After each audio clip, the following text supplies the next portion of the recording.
Welcome back to the deep dive. You know how we do it here? We take your stack of sources, we look for that strategic core, that blueprint that really drives success in these, high velocity markets. And today we're peeling back the layers on a brand called Way Up, a really fascinating operator that sits, well, right at the intersection of high-end streetwear and cannabis culture. That's right.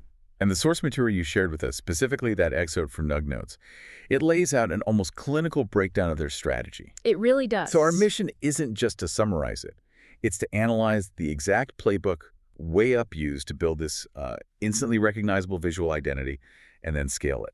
I mean, moving from a tiny New York operation to a true 50-state footprint. Okay, let's unpack this. What jumps out at me right away is how the structure of the story just completely flips the traditional marketing funnel on its head.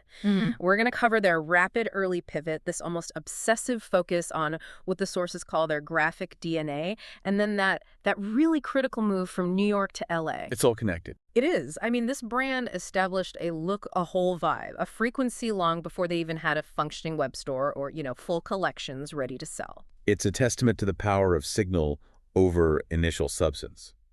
They just understood that in this particular space, where, the product itself can be pretty similar from brand to brand, that visual language is everything. So the branding wasn't an afterthought. Not at all. The branding was the initial product. It was laying all of that cultural groundwork for everything that was going to come later. So let's start at the beginning then. Let's set the scene for the Way Up origin story. We're in New York, right, around 2015. Yep, 2015. The sources describe the brand's start as extremely grassroots. We're talking a homemade, edible outfit, literally moving trays of product hand to hand across the city. It's the definition of a kitchen-to-street hustle. And this is where we see that first, and I would argue most critical strategic pivot. They did not stay in the edibles phase for long. Right. The founders, they realized two things very quickly. One, scaling baked goods is a logistical nightmare, short shelf life, all that. And two, that culturally, flower was the true lane.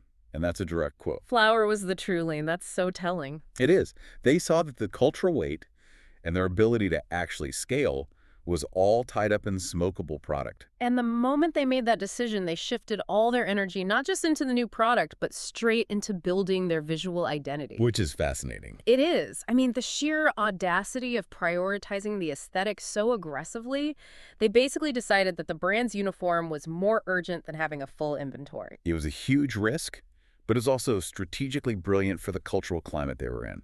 They had to create demand for something people couldn't just, go online and buy. So how do you do that? You do it by making your visual identity go viral. It has to be unforgettable. The idea is, if the look is strong enough, the audience will wait for the product. And that look, that aesthetic, it wasn't just, good design. It was incredibly targeted. The sources give us the exact components of that early graphic DNA that just took over New York. Yeah, we're talking about very specific choices here. Choices that were optimized for street visibility and for being shared online. So distinct bubble letters, that immediate kind of cartoonish weight that was combined with bright arcade colors and a sort of high gloss finish.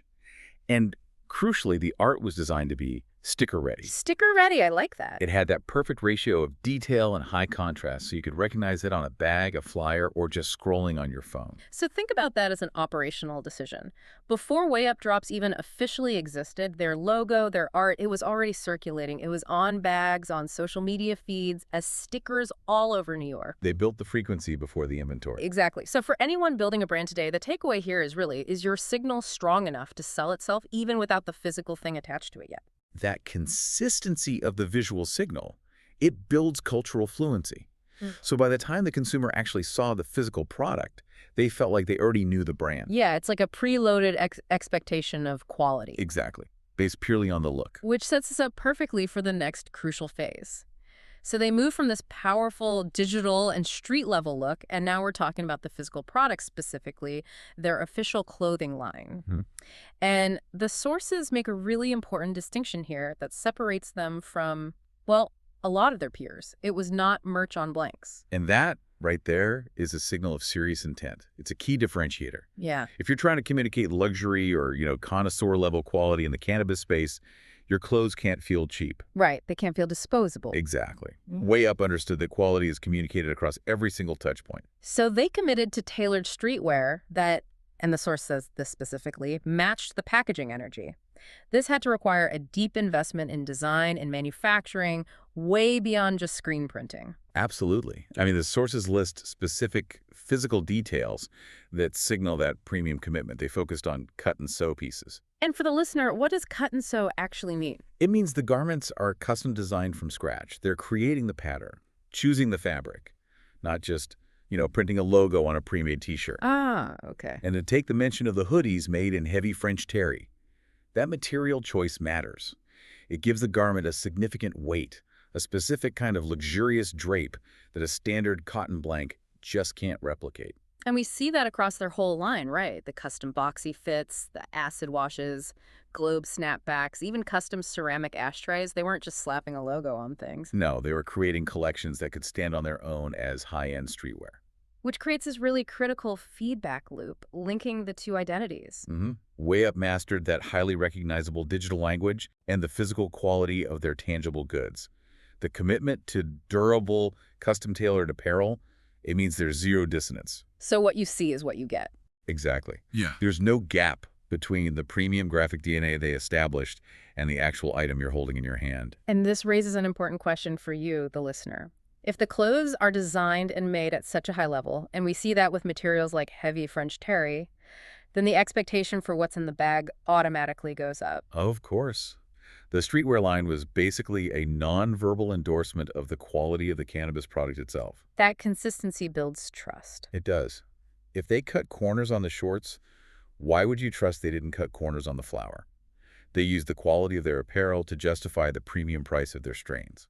Okay, so now let's talk geography, because this is essential for scale. They've established this incredible identity and quality standard in New York, but they quickly hit a ceiling. A growth ceiling, yeah. Yeah. The limitation was sourcing consistent, high-grade flower in that region at that time. Which leads to their next major strategic pivot, the coast-to-coast strategy.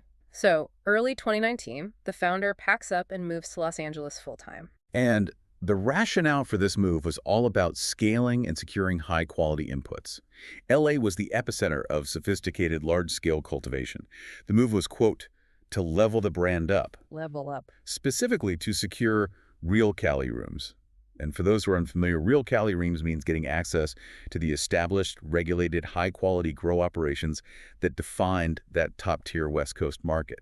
This was about logistics, expertise, and volume.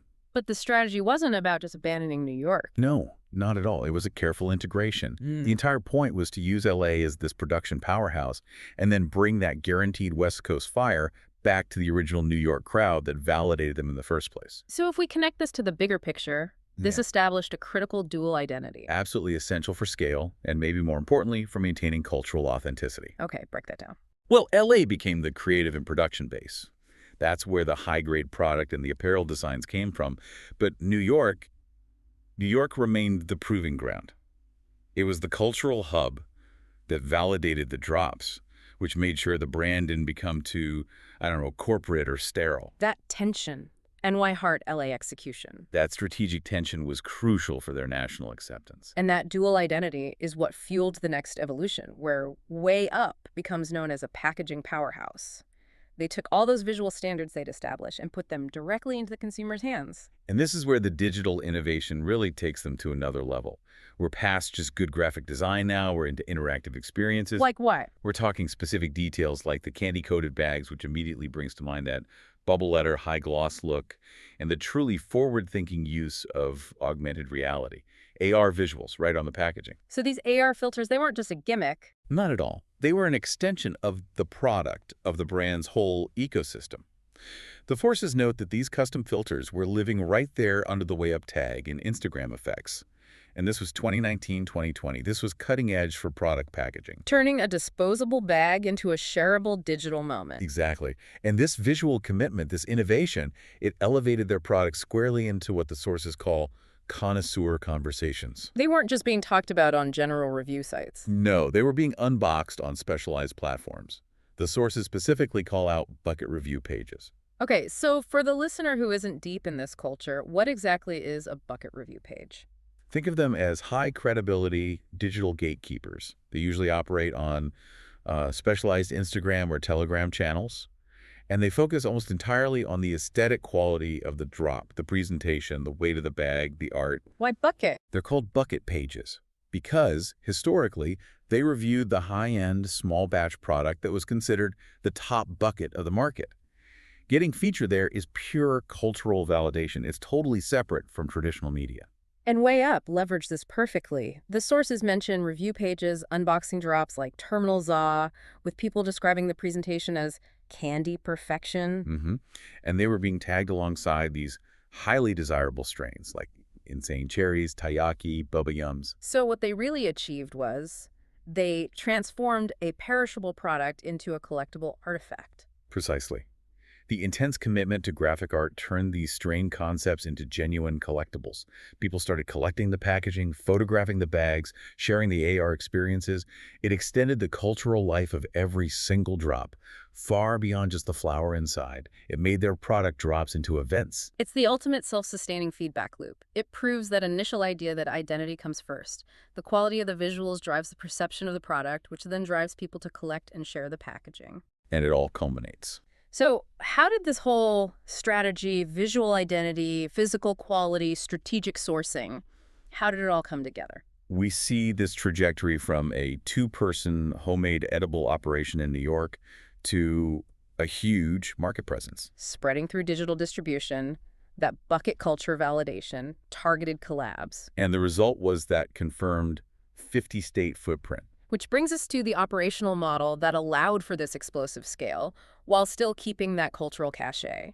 The source material states explicitly that the brand moved more like a network than a local label. What's the difference? A local label is geographically constrained, right? Exactly. But a network is decentralized. It uses trusted partners and logistical flows across different regions. And that decentralized network approach seems essential for scaling in a market where, operational safety and discretion are so important. They are key. They managed to have this high visibility and massive distribution while deliberately keeping the actual founders in the background. And that focus on discretion, that seems to be the key to their whole non-corporate ethos. It is. We see the sources stressing that this was a collective, not corporate operation. They were dedicated to maintaining a consistent frequency. And maybe the most powerful detail about their identity is that they featured no loud founder bios. That's fascinating. I mean, they completely rejected the personality-driven brand model. In an era where every company wants a visible, charismatic founder, Way Up intentionally pushed the product and the visual standard to the very front. They realized that, in their market, founder anonymity focuses all the cultural power onto the logo and the aesthetic. It makes the brand feel more authentic, more grassroots, and, arguably more secure. Right. That consistent frequency, that calculated mix of LA production, NY culture, streetwear quality, and unforgettable digital art that defined their lane. And it allowed the network to flourish across state lines. It's a masterclass in controlled chaos. The blueprint is crystal clear. Identity first, validated by product quality second, strategic dual coast expansion third, and then it's all distributed through a stealthy network structure. They built cultural weight through visual persistence, not through PR or traditional advertising. Exactly. They built Way Up the same way they built their clothes and their drops, one drop at a time.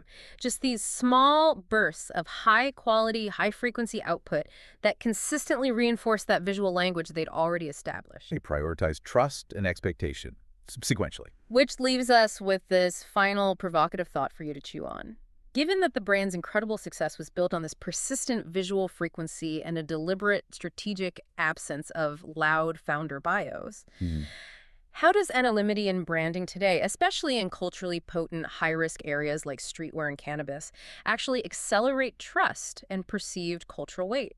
When the face is hidden, does the logo itself become inherently stronger? Something for you to mull over until the next deep dive.